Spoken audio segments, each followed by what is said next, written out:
Aren't you happy to be back in Texas? I am, though. So this is the first case we've worked on where we have 2 victims. Husband and wife. On the morning of September the 27th, 1997, 16-year-old Tiffany called the police saying that she found her father, Charlie, and her stepmother, Kathy, bloodied and beaten to death. What is your emergency? Yes, my parents are sitting here with blood everywhere. Crazy to think that 2 people in their house would end up being killed the way they were. With a hammer, of all things. Seems so personal. They were beaten so badly that they first thought they were shot. Rumors quickly spread as to who could have wanted such a happy couple dead. There was an issue with the cousin. He felt like he had blood on his hands. Last thing I need is pigs coming around my house, and it's freaking me out. I still believe that it was Tiffany. At the center of the rumors was Charlie's own daughter, Tiffany, who claimed to have slept through the whole thing and was the only person the killer left alive. Was she so mad at her dad and her stepmom that she would kill them like that? Unfortunately, with the lack of evidence and police resources, the case went cold. I'm excited looking at this hammer because it's never really been looked at by the lab. Kelly and I have read over the entire case, but there's still a lot to learn. We've called in the big guns on this one, Houston homicide detectives Alan Brown and Johnny Bonds. With their help, our goal is to convince the district attorney to file capital murder charges on the person or persons who killed Charlie and Kathy. It has been 16 years and still no answers. Police consider her killing a cold case. Years later, the case is still unsolved. There are so many cold cases out there just waiting to be solved. The crime scene ultimately tells the story of the murder. We want to bring justice to these victims.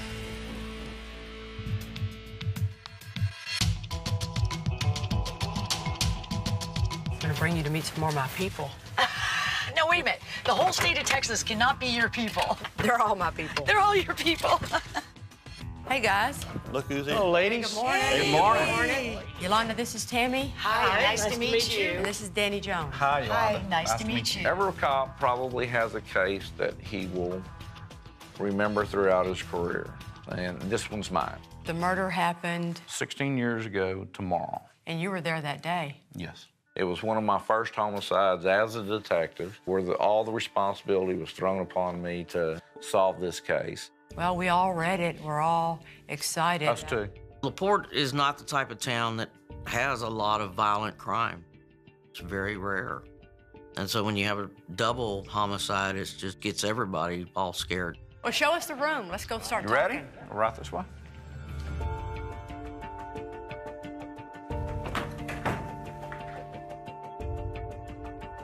Why don't we start with y'all talking about the victims? Charles and Kathy Hayes. They were in their mid-30s at the time they were killed. And they grew up in LaPorte, huh? Yes. High school sweethearts? Right. And right. hooked back up later on. Charlie was a musician, had had his own band and played in local bars and things of that nature. He had worked at a small engine repair shop, and they had one daughter together, Samantha. Who was 7. You can make a wish. Yay! Then Charlie had another daughter that was living at the house named Tiffany, who was 16. I got the phone call shortly after 5 in the morning. When I arrived, Charlie, who was not yet deceased, had been located in a recliner that was fully reclined and had severe head trauma. EMS had already removed him from the living room, and he was transported downtown to Herman Hospital. But I did approach Kathy. She had extreme injuries to her head. Her shirt, and it was kind of crumpled up. She was also dressed in some sweatpants, and those had been pulled down to her ankles. With Kathy's pants pulled down and the bruises on her knees, it was thought that this might be a possible rape. But that was later tossed out when testing showed no signs of sexual assault. We know that both of them were killed by a hammer. The day after the murder, the detectives located the murder weapon in a culvert right by the house. Later, the hammer was identified as belonging to the victims. Where was Tiffany? According to Tiffany, she was in her bedroom. Tiffany was the only person left in the house that night because Samantha had slept over at her grandmother's house, but strangely, Tiffany was left unharmed. And then she wakes up around 5 a.m. to what she thought was her father snoring, and actually when she goes in there immediately sees something's wrong and calls 911. What is your emergency? Yes, Mom's parents are sitting here with blood everywhere. On both of them? On both of them. There's just, oh You don't know what happened? You don't know what happened? I don't know. I just woke up. Okay, so then y'all talked about a couple of suspects. Tiffany. I think anyone that first looks at this case says, well, how did she sleep through that? You know, we considered the fact if Tiffany was involved, maybe it was Brian, her boyfriend. Because if she didn't have the guts to do it but wanted it done, it could have been her boyfriend. The next phone call she makes after 911, she is calling Brian. Some say Kathy and Charlie wanted those two to break up. They didn't want her to travel down this road. Which could be his motive, if they're disapproving and they want him and they wanted him gone. Now they're married to each other. And have 4 children. Wow. Okay, so if it's not Tiffany or Brian, then who else are we looking at? According to Tiffany, when she went to sleep around midnight, Charlie was already undressed and in his bed. And later, of course, when he's discovered, he's dressed in black-colored Levi jeans. It's very possible Charlie could have got up and allowed the killer inside. I mean, he obviously got up and got dressed for a reason. Maybe someone came over and visited, and maybe we know that there was rolled marijuana joints in the ashtray. We showed Tiffany pictures and pointed out that there are pillows on the couch, and she's saying that was not there when I went to bed. Really? Yes. All right, so who would Charlie have let inside? Craig Hauser. He's a relative of Charlie. Right, he's Is it Charlie's a first cousin or cousin. second cousin? What's his reputation around town? Alcohol and drug issues. He's got a short fuse, huh? Yes. Anger issues? Anger issues. What about his crush on Kathy? Lust. Yeah. At the time of the murder, his mother lived within a half mile. So that's walking distance. Yes. The last one we got up here is Paul Salazar, and we get his name because of Wanda Spiller, who did live right there in the neighborhood, who says right around 4:30 in the morning, she sees Paul, who she knows, running around, and it kind of freaked her out. In the report, it says that Charlie had the disagreement with someone at the lawnmower shop, and Paul Salazar worked at the lawnmower shop. And it was a Hispanic male that he had the disagreement with. And so the question is drinking and maybe using dope Gonna be enough to make him snap and kill?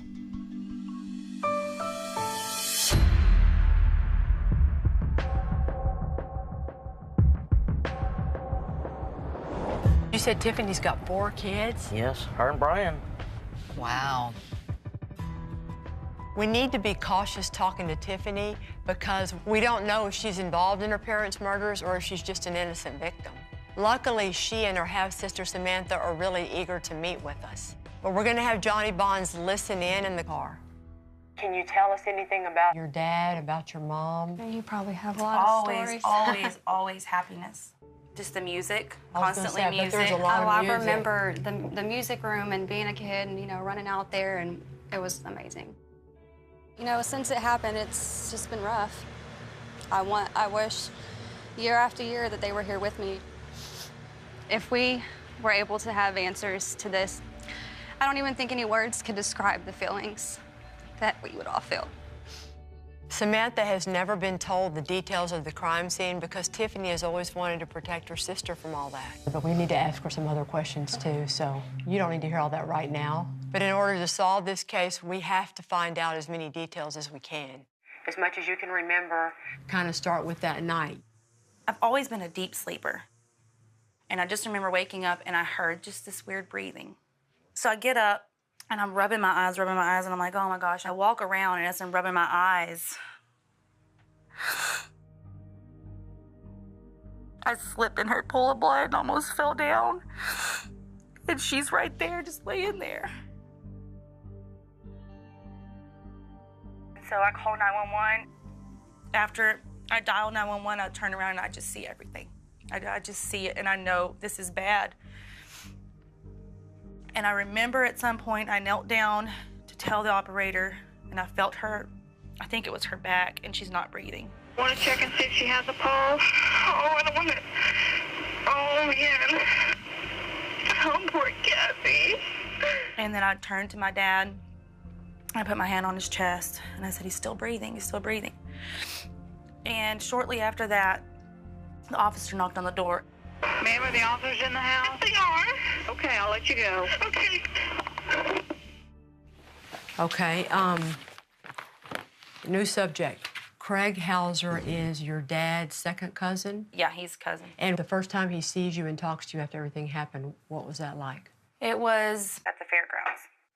There's a booth set up, and I had volunteered for this certain booth, and I'm walking towards the booth, and Craig is coming at me.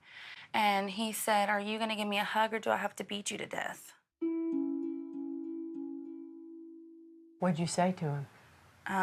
I just sat there, I didn't know what to say. And he didn't say anything else? He didn't say anything else. And in all the years, has he said anything else? We haven't talked to him.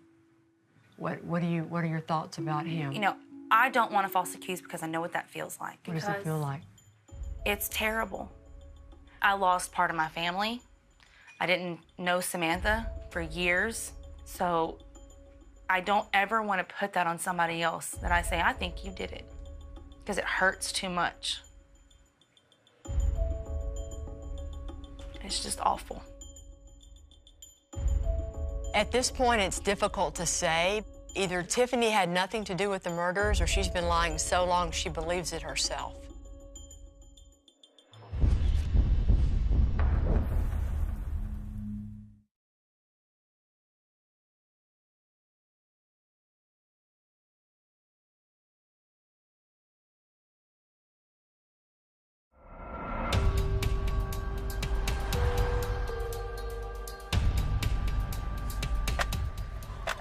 Assistant Chief Parker is here today because he was one of the first responders to the scene. He's going to help us understand what they saw that day. We actually pulled up, and then pretty quick, Tiffany opened the door. And she appeared to be pretty pristine, and I could see her father right here at the corner.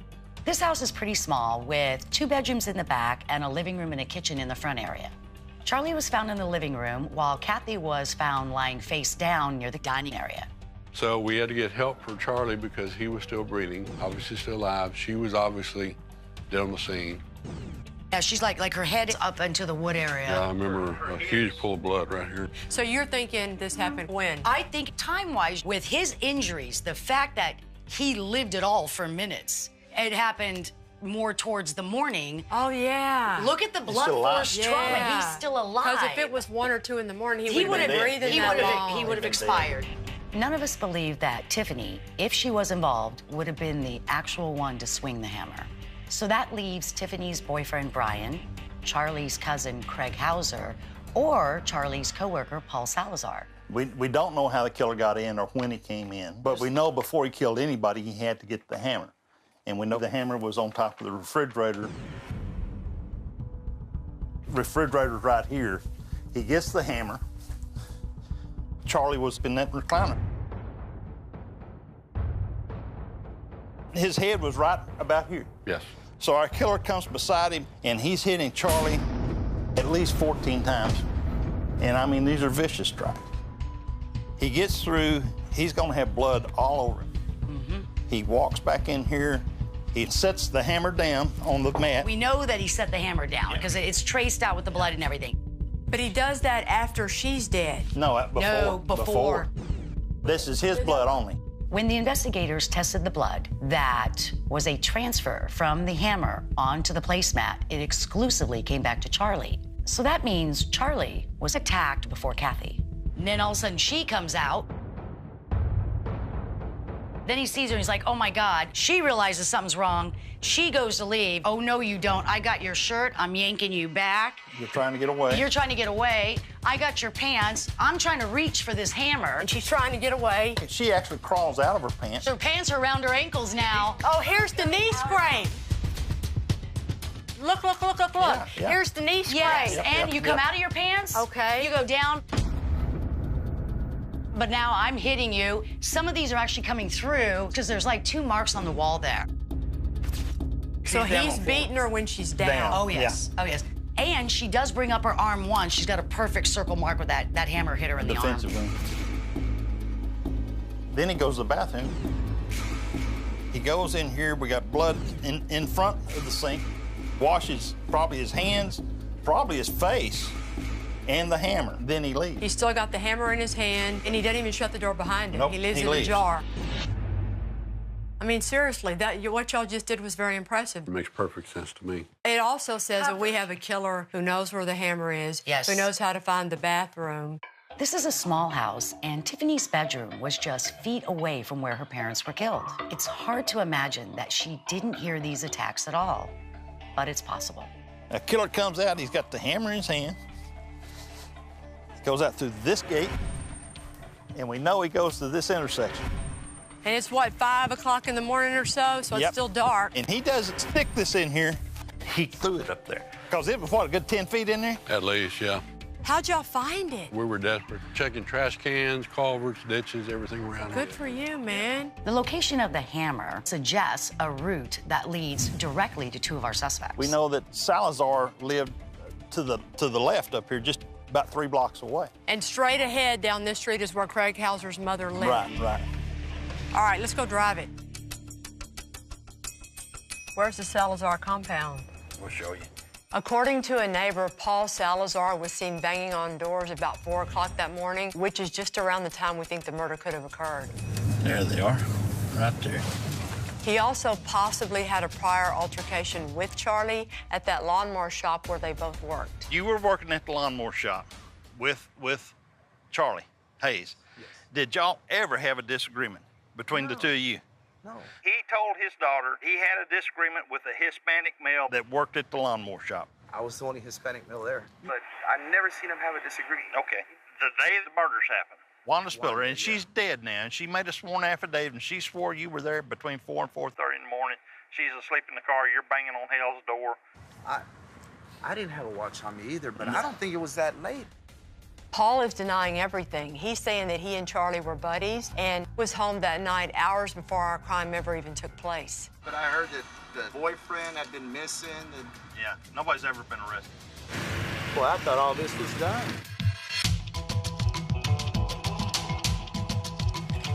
There have been rumors of Tiffany and Brian's involvement in this crime for 16 years. Hey, I'm Kelly. Nice to meet you. Nice to meet you. Mind if we talk to you for a minute? Sure, that'd be fine. What we need to do is track down any person we can find who might have witnessed firsthand any altercations between Charlie and Brian and Tiffany in the weeks leading up to the murder. I can't say because I don't know of the actual evidence of what happened, but I did hear that Charlie did not agree with the boyfriend Tiffany had chosen. I've heard some hearsay from other people. Is it the week before Kathy and Charlie died, Tiffany had told him that she was going to get married to Brian. And Charlie told her over my dead body. I heard that Tiffany and him were having sex, and they were confronted about it, and that Charlie and Kathy did not want Tiffany seeing Brian. Huh. The best of my recollection, Charlie was not real happy with Brian there near the end. Everybody is eager to share what they've heard. Who did you hear that from? I'm not exactly sure. But so far, it's mostly rumors and hearsay. She gets on the phone to call Brian, not 911, is what I was told. Who told you that? Somebody did. I don't remember. Somebody told us. In the legal world, it's called hearsay, and it's inadmissible because it's not firsthand information. Well, we weren't there. For it to be admissible, it has to be what somebody saw with their own eyes or heard with their own ears. This is your quote. Brian's relationship with both of them was good, and they approved of the relationship. Kind of the opposite of what you're saying now, and that's why I'm wondering if this is stuff you picked up after they were murdered. Right. And maybe you're right. Having solid witness testimony is not only the key to building an airtight case, it's also the best way to find the truth.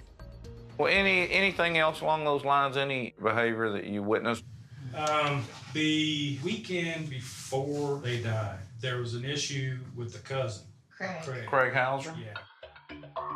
Charlie and Craig were arguing about borrowing a car. And Craig blew up. Was he yelling? And it was. He threw the keys. Yeah, he almost hit our daughter with the keys. Did you recall that maybe Hauser had some inappropriate feelings toward Kathy? He kissed her in front of me. He kissed Kathy in front of He me? kissed her in the mouth. That's what Kathy told you, right? What Kathy told me. Okay. Now we're starting to get some first-hand information. Basically, Charlie had a rule. No men in his house when he's not at home. And Craig he was at the house when Charlie wasn't home, and he was upset about it. Basically, Charlie ejected him from the yard. Craig was there this Yes. And it was over Kathy? Yeah. So it's kind of all coming to a boil. It If you is. think about it. It He's is. kicked Craig Hauser out, can't see Kathy. He gives her this kiss. There's a fight, he cuts it off. It's coming to a boil. Where Charlie, I think, kicked him out for good. Yep, and he couldn't take that. He couldn't stand the fact that he couldn't see her anymore. And nobody tells him what to do. Exactly. The story about Charlie's fight with Craig in the weeks before the murder could be critical to this case. We've heard there's another man who might have more first-hand information about that. Are you Chuck? Chuck Johnny Bonds. And we've heard that he hangs out at a local bar. I was standing there when Charlie kicked his ass and threw him over the fence, and Craig told him right straight then, "I'll kill you." You heard that? I heard that. You saw it and heard it? I witnessed that. Straight up, point blank, no doubts, no ifs, ands, or buts, I'll kill your ass.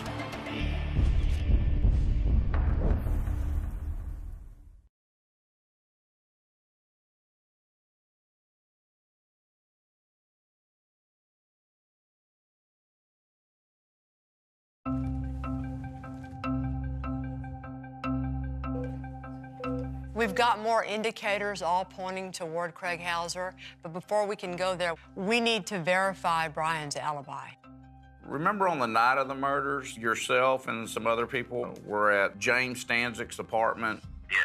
Brian has always claimed that he slept over at a friend's house, and he didn't leave there until 5 a.m. because he had to go home and mow his mom's yard. Did Brian stay there all night? I'm pretty sure Brian was there all night with us. Okay. Do you remember him leaving? Do you remember Brian leaving? I know he left to go back to my parents' house because he had to go mow their grass or Right. something in the morning. Like 5 o'clock in the morning? Yeah, he wanted a ride or something, and I couldn't give him a ride. Did he not have a car? Did Brian, Brian did not have a car. Richard Rogers and Brian's brother's stories match their original statements. Now it's time to talk to Brian. Let's hear his story of what happened that night, and let's hear what we think about him. Did Charlie ever have one of these come to Jesus talks to you about Tiffany? About, boy, that's my daughter? Oh, no. There wasn't ever any conflict? No, worried but about no, because we were buds. I think he knew we were right for each other. We all had that understanding. We didn't try to do anything inappropriate in the house or anything like, Well, actually, I think somebody said that he asked you not to disrespect his house. Disrespect his house? By having sex with his daughter in the house. No, I don't recall that. So tell me signs of deception-wise, the way he's kicked back in the chair and all that. As a cop, what are y'all seeing? Y'all never had a conflict at all? No, he was like Skipper and I was like Gilligan. Oh. That's pretty much the way we rolled. I was his little buddy, Yeah, he's kind of stretched out, looks pretty... You're not reading anything funny. Yeah, he looks If he knows something, he tells you, and if he doesn't, he tells you. He seems pretty honest about it. I know that this is over your head for the last 16 years. Yeah. How's it affected you? I mean, it's, we lost so many friends in the process, and that's the painful thing. All the people we used to hang out with just turned their backs to us, gave us the cold eye, man, and we lost pretty much everybody. We've spoken to everybody in the world of Brian and Tiffany, and it's time for us to make a decision about their involvement. Okay, so let's look at Tiffany, everybody. She didn't wake up. Probably the luckiest thing ever happened in her life. It's a good thing that Tiffany didn't wake up that night. That's a good point. If she did it, why would she call if her father's still alive? She doesn't know he won't live and say she did it. You sure he's breathing? He's got a heartbeat. Daddy! Daddy! Whoever did this would have blood all over him. She didn't have any She blood does. on She her? has nothing on her. She appeared to be pretty pristine. Then we go over here to Brian. Nobody actually says they hear Kathy or Charlie say, we told Brian he couldn't come around anymore. Charlie didn't tell you that he doesn't want Brian to come over anymore. And this is all hearsay. I mean, Oh, okay. Okay, alibied out. That's definitely cleared up. I didn't think he had a guilty bone in his body. And nor do I. Tiffany not only lost her parents, but she and Brian have been the victims of rumors and suspicions for the last 16 years. 16 years later. Yeah. So when all those people that all these years have been thinking that they did it, now y'all can go tell them all they were wrong. We're now down to 2 suspects. We don't have a lot of information pointing to Paul Salazar, so we're going to focus our investigation on Craig Hauser. I think if Craig Hauser did this, I think Donald Reed knows it. According to Craig's statement, on the night of the murder, he and his stepbrother Donald went out drinking and stayed at a local hotel called Grumpy's. The next morning, they checked out of a hotel and moved to a new one in Sugar Land, where they were going to be working construction. So now I would like to see what Donald Reed has to say about that night. So y'all were staying in Grumpy's Motel. Yeah. Y'all being out at some club. Texas Saloon. You remember that? Yeah, because Tanya had just came back around. Okay, so she was your girlfriend. Oh, yeah. Okay. And I told them to take the van. You talking about Craig? Craig. And the next morning when you got out of bed to go to work, was Craig in the room with you? No, I was with Tanya. So after Texas Saloon, you didn't see him till he arrived in Sugar Land? Yeah, and I believe he was late getting there. My God, he completely destroys Craig Hauser's alibi.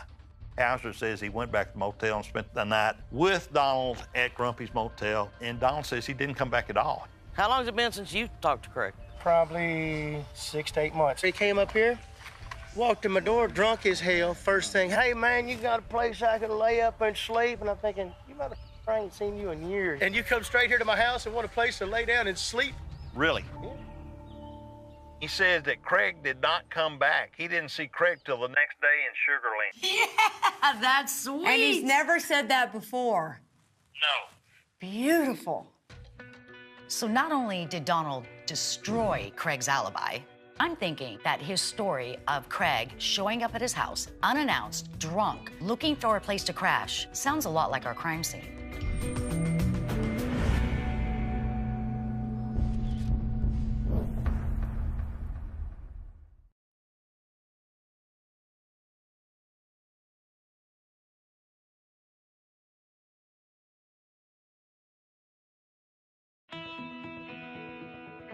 We have a lot of clues pointing toward the involvement of Craig Hauser in the 1997 murder of Charlie and Kathy Hayes. So today we're headed to Arkansas to track him down and try and get a DNA sample because that's never been done before.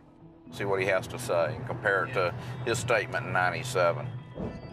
Craig's alibi has always been that he and Donald Reed spent the night at a hotel nearby called Grumpy's before leaving the next morning for a new hotel in Sugar Land. But according to Donald Reed's statements today, that is not true. On that night that they were killed, because I'm kind of new to this, on that night, run me back through. You I was staying at a hotel. I can't tell you the name of it. Yeah. Me and my stepbrother. Donald Wayne Reed's his name. Okay. And we were there in a hotel room in Sugar Land.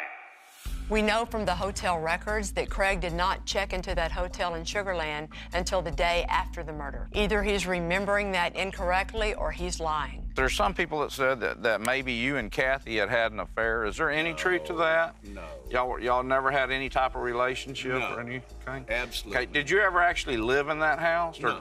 or did stay for a length of time, a week or We something? were there all the time doing all that music recording. I mean, shoot, I was probably there 7, 8 hours a day, every day almost. Oh, okay. Whenever you slept over there, whenever you stayed the night, where would you sleep at? They had a couch right Yeah. there in the front room.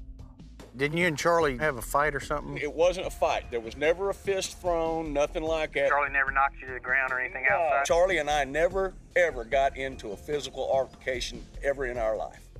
All right. Appreciate it, Mr. House. Yes, sir. Did y'all ever get anything from Tiffany or her husband? You know, people talk, and we got to filter through what's the truth and what isn't the truth. It's no surprise that Craig denied everything, but the very first cold case that I ever worked, I learned that the best way to solve a cold case is by finding the most important people in their lives after the murder happened. So the agenda today is to find all the women who have ever dated, flirted with, kissed, drank a beer with, had sex with, or God forbid, been married to Craig Hauser. There was a time you were separated from your husband, I believe, and that you actually dated Craig Hauser? Well, yeah, he never mentioned anything. Not until I was in Houston, going to Houston with him, and all of a sudden he said, "Now look, if I get pulled over, they might put me in jail." I said, "What are you talking about, or whatever?" And he goes, "Well, they think I had something to do with murdering these people." And he went like telling me how they found the bodies, and I was just like so scared. He said the man was sitting in a recliner and someone had come from behind and just hit him a bunch of times. A bunch of times? A bunch of times. He said that? He said that. Attacked from behind while sitting in the recliner is not public knowledge. So just that one statement alone is the one detail of the scene that no one would know but the police. Killers always tell somebody. They either cry about it or they brag about it. Sometimes both, depending on who they're trying to impress. Or intimidate. Yeah.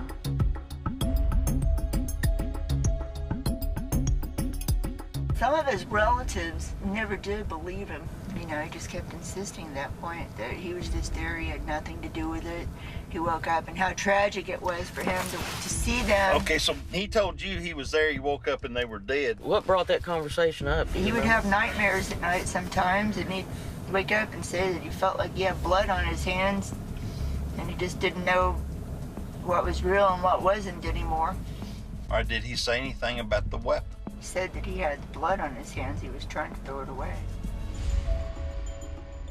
It's not a confession, but it's an admission that he was You there. know, and apparently Craig's conscience isn't quite as clear as we thought it was. I thought it was going to be a feather day. We finally got some chicken. Yeah.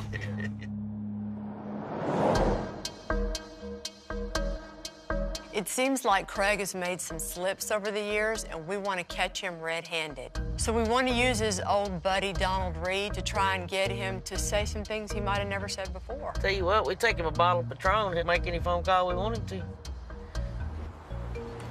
Hey, Don. You've been very helpful, and I'm going to ask you if you do something else, and you don't have to do it, but I'm going to ask you if you do it. What's that? I want you to call him. What? And just tell him that we called you and we're coming back up here to talk to you. Yeah. I have no problem doing that at all. And wire up your phone, and we can listen in. So, okay. Donald's more than happy to help us out. I just hope he can sound convincing. Otherwise, it's going to be a bust if Craig knows that he's faking it. Yeah, you talk just like you'd normally talk to him, and Well, again, I think I you always talk is he'll know exactly what I come up with. I think you being a little pissed that we're coming back might be appropriate. Yeah, I do too. Here it goes.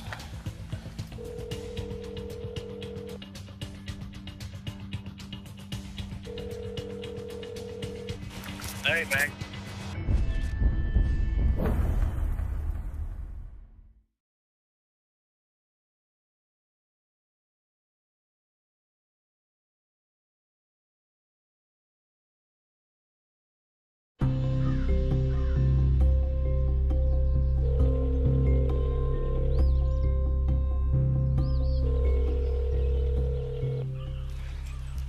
Hey, man. Hey.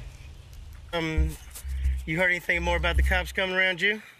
No, but I don't understand what they're dealing. I really don't. Well, let me tell you something. They came to my house again. Oh, they did? Yeah, they sure did. And I don't know what the f***'s up, but you know, I just got out of prison, dude. And last thing I need is pigs coming around my house, and it's freaking me out. No, it's freaking me out. Where did you meet me at? Did you come to the job site? Did you meet me at the hotel? I mean, I can't remember 16 years ago, bro. And I get f***ing nervous. I don't remember being at Grumpy's with you and Tanya. I thought I was already at the hotel in Sugarland. Hell, I don't know, bro. How would you be at the hotel in Sugarland if we hadn't gone to Sugarland yet? I don't know. That's what I'm saying. They're barking up the wrong tree anyway. Yeah. I didn't have nothing to do with it. All right, we'll holler at you later. Craig Hauser has now given us 3 different stories about where he was the night of the murder. In 1997, he said he stayed at Grumpy's Hotel. A few days ago, he told us he stayed at a different hotel in Sugarland. And today, he's saying he doesn't remember where he was. So we might not have gotten the confession we were hoping for, but all of these new inconsistencies help build a circumstantial case. We don't want to write up the probable cause yet. Let's wait and see what the DNA results say.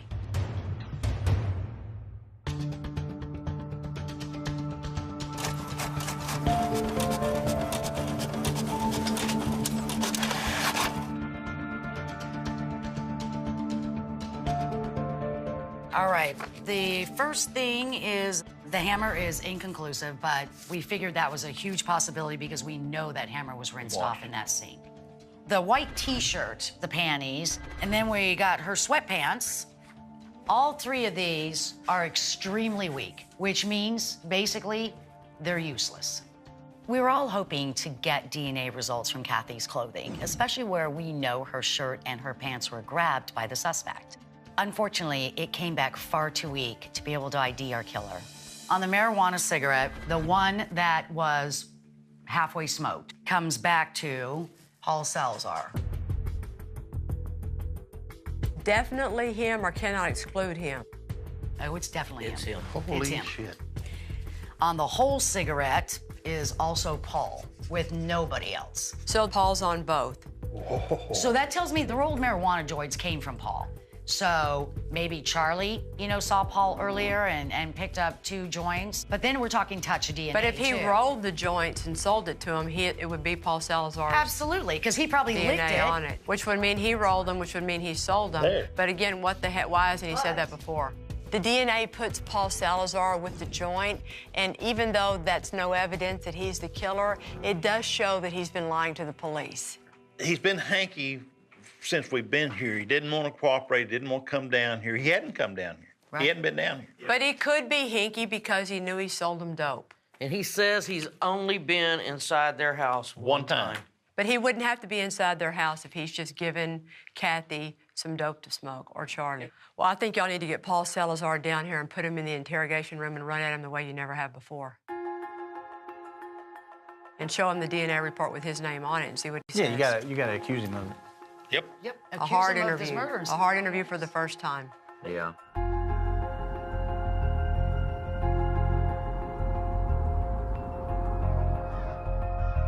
Hey, Paul. I'm Alan Brown. How you doing, sir? I know you're a real busy guy, Paul, but it would really help us if we could go down to the office because we're gonna have to clear some things up on your original statement. And I have some questions for you that I really need some honest answers on. I've been honest. I know, and I I'm know you sure. have. Well, let me ask you this: Did you ever go inside Charlie's house and like smoke marijuana with Charlie? Well, it's okay. I mean, that's what I'm talking about. We need the truth. Did you sell marijuana to make extra money? Let me just talk to an attorney. All right. Okay? No disrespect to y'all. Okay. I just want to see where I'm going with this. And I just want to make sure my ass is covered. You know what I mean? This is serious. What's driving me crazy is that there's a perfectly valid, innocent explanation, but because Paul Salazar is afraid to talk to the police, a capital murder case could go unsolved. That's what's making me crazy. That's about the best I could do, man. Yeah.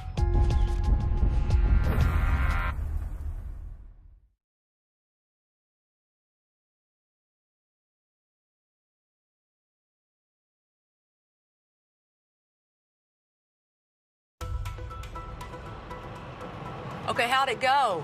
So we talked to the DA's office. I think we have a good case. They issued us a grand jury subpoena for Paul Salazar, and it satisfied the subpoena by giving a statement to Mayor Danny. Perfect. All right, bye-bye. All right, bye. Nice. We all agree after all that we've done this week, the evidence against Craig Hauser is huge. We have a killer who knows where the hammer is, yes, who knows how to find the bathroom. Down this street is where Craig Hauser's mother lived. Craig told him, I'll kill you. You heard that. No ifs, ands, or buts, I'll kill your ass. How would you be at the hotel in Sugarland if we hadn't gone to Sugarland yet? Did he say anything about the weapon? He said that he had blood on his hands. He was trying to throw it away. But we can't ask for his indictment until we can clear out this DNA on a marijuana cigarette belonging to Paul Salazar.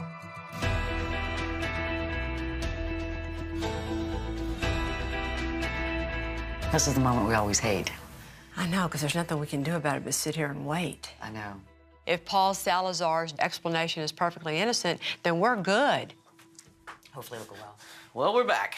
Hey. What happened? We met with Paul Salazar at his attorney's office. Basically, Paul's explanation was several times he's given Charlie or Kathy a joint. That was the reason that he was so hinky. He, I guess thought we could file on him now for delivering marijuana. So when we left there, we contacted the DA's office, and they were good with the explanation, felt like it made sense, and that cleared him. And they've agreed to take it to the grand jury and request an indictment on Craig Hauser for capital murder. That's awesome!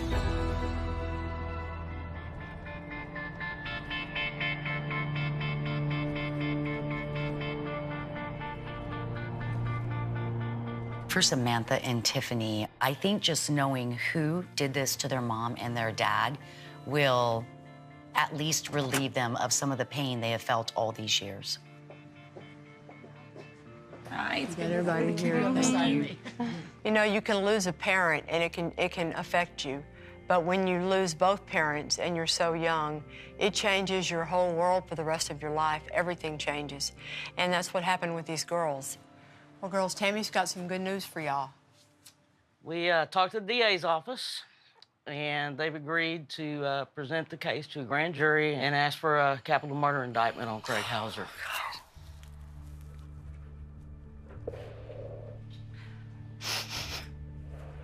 You and Brian are absolutely cleared in everybody's minds. Oh my God.